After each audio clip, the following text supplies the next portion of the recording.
నమస్తే, welcome to Anas kitchen. ఈరోజు సగ్గుబియ్యం సేమియా పాయసం తయారు చేసే విధానం.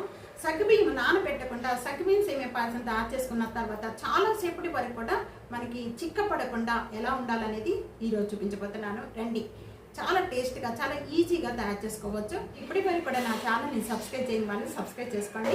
సగ్గుబియ్యం సేమియా పాయసం తయారు చేసుకోవడానికి ముందుగా ఇక్కడ పాలు అనేది బాగా 2-3 పొంగులు వచ్చే వరకు కూడా కాచుకోవాలి. పాలు బాగా కాగిపోయిన వెంటనే కూడా పైన అనేది ఈ విధంగా మీగడ కడుతుందండి. ఇలాగ వచ్చిన వెంటనే కూడా ఇంకా స్టవ్ బంద్ చేసేసి పాలు అనేది సైడ్ పెట్టేసుకోండి. స్టవ్ బంద్ చేసేసుకుందాము. మనం ఏ కప్పుతో అయితే మనం తీసుకుంటున్నామో అదే కప్పుతో అన్నీ కూడా మెజర్మెంట్స్ తీసుకోవాలండి. నేను ఇక్కడ 1/2 కప్ అనేది సగ్గుబియ్యం తీసుకున్నాను. ఈ సగ్గుబియ్యం అన్నీ కూడా మనం కుక్కర్లో యాడ్, ఇవన్నీ కూడా ఇంకా స్టవ్ ఆన్ చేసేసుకొని ఒక 1 మినిట్ వరకు కూడా వీటిని ఫ్రై చేసుకోవాలి. సగ్గుబియ్యాన్ని 1 మినిట్ వరకు కూడా మనం ఫ్రై చేసుకున్న సగ్గుబియ్యాన్ని స్టవ్ బంద్ చేసేసుకొని ఒక 3-4 టైమ్స్ వరకు కూడా ఈ సగ్గుబియ్యాన్ని బాగా కడగాలండి. బాగా క్లీన్ చేసుకున్న సగ్గుబియ్యంలో సేమ్ కప్పుతోనే ఒక 4 కప్స్ అనేది వాటర్ యాడ్ చేస్తున్నాను. వెంటనే కూడా ఇంకా స్టవ్ ఆన్ చేసుకున్నాను. నెయ్యి యాడ్ చేస్తున్నాను. మూత పెట్టేసిన వెంటనే ఒక్క విజిల్ వచ్చే వరకే కుక్ చేసుకోవాలి. స్టవ్ బంద్ చేసేద్దాం. బాగా చల్లారేంత వరకు కూడా కుక్కర్ ఓపెన్ చేయకండి.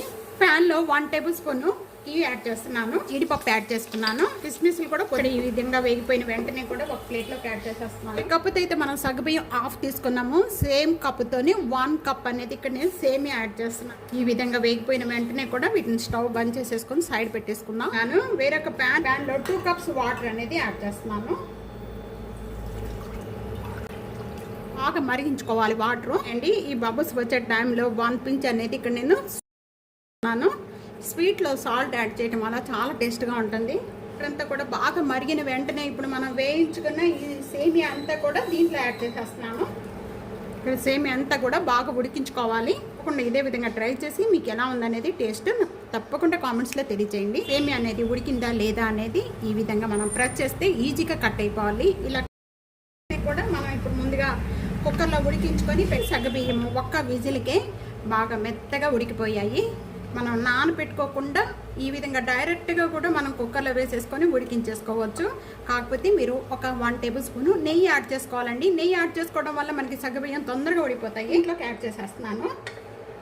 ఇప్పుడు మీడియం ఫ్లేమ్లో పెట్టేసేసుకొని మొత్తం కూడా ఒకసారి బాగా కలుపుకుందాము అండి. ఒక 4 లేక 5 ఇలాచి చిన్న 4 కప్స్ అనేది ఇక్కడ పాలు తీసుకోవాలి. కాచిన పాలే యాడ్ చేసుకోవాలి. యాడ్ చేసిన వెంటనే కూడా ఇదంతా ఒకసారి బాగా కలుపుకుందాము. యాడ్ చేసిన వెంటనే కూడా ఇప్పుడు మనం షుగర్ యాడ్ చేసుకోవాలి. ఇక్కడ నేను గిన్నె చేంజ్ చేసేస్తున్నాను. సేమ్ కప్తోనే 1.5 కప్పు కరెక్ట్గా షుగరు పడుతుందండి. 1 కప్పే యాడ్ చేస్తున్నాను. నాకు ఇంకా లైట్గా తీసుకుంటాం మేము షుగరు. 1.5 కప్పు షుగర్ అండి. కరెక్ట్గా మనం ఏ కప్తో అయితే మనం సేమే తీసుకున్నామో సేమ్ కప్తోనే. మీరు బెల్లం తీసుకుంటే కూడా సేమ్ అంతేనండి. 1.5 కప్పు బెల్లం. ఎంచుకున్న డ్రై ఫ్రూట్స్ అన్నీ కూడా దీంట్లో యాడ్ చేసేసుకుందాం. ఈ చల్లారిన తర్వాత కూడా సేమ్ ఇలాగే ఉంటుందండి, చిక్కపడదు. సేమ్ బెల్లంతో కూడా చేశానండి. మీకు కావాలి అనుకుంటే ఓపెన్ చేసి చూడొచ్చు. సేమ్ ఇలాగే తయారు చేసి మీకు ఎలా వచ్చిందనేది నాకు తప్పకుండా కామెంట్స్లో తెలియచేయండి. మనం సగ్గుబియ్యం అనేది నానబెట్టకుండా వెంటనే తయారు చేసుకోవడానికి కూడా చాలా ఈజీగా తయారు చేసుకోవచ్చు. చాలా టేస్ట్గా ఉంటుంది. మన పండగలప్పుడు కానీ మనకి అడాబిడి లేకుండా ఈ విధంగా తప్పకుండా అసలుకి చాలా ఈజీగా అయిపోతుంది. చాలా టేస్ట్గా కూడా ఉంటుందండి. వీడియో నచ్చితే కనుక ఫ్యామిలీకి ఫ్రెండ్స్కి వీడియో షేర్ చేసి వీడియోని లైక్ అండ్ కామెంట్ సబ్స్క్రైబ్ చేసుకోవడం అస్సలు మర్చిపోద్దు. ప్రక్కనే ఉన్న బెల్ ఐకాన్ ప్రెస్ చేయండి. తప్పకుండా ఫర్ వాచింగ్.